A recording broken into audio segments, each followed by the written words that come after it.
дорожного движения, поставил машину на пешеходную часть, включил музыку. Его мы нашли.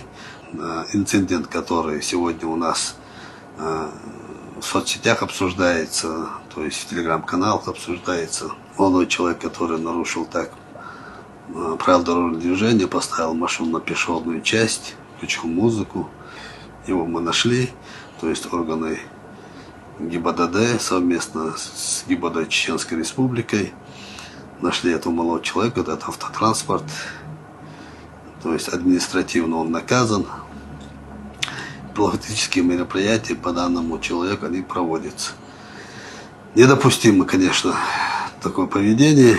Хотел бы сказать всем гостям, которые приезжают в Чеченской Республике, в Астраханскую область, чтобы они в первую очередь соблюдали порядок на дорогах, не нарушали правила дорожного движения, потому что безопасность в первую очередь, и во-вторых, не давать инфоповод для некоторых, так скажем, в кавычках, людей, чтобы они муссировали это вопрос в плане межнациональных отношений.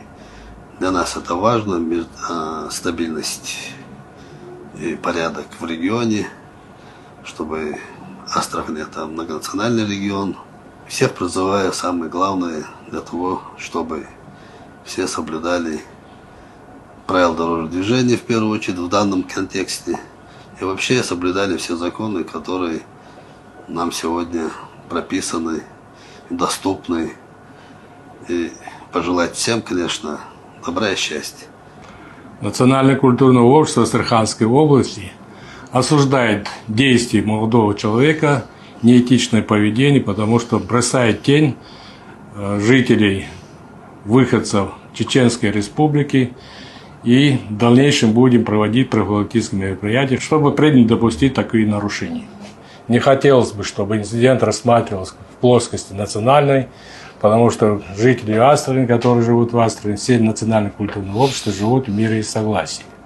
Пользуясь случаем, хочу поздравить всех жителей Астраханской области годом единства народов России.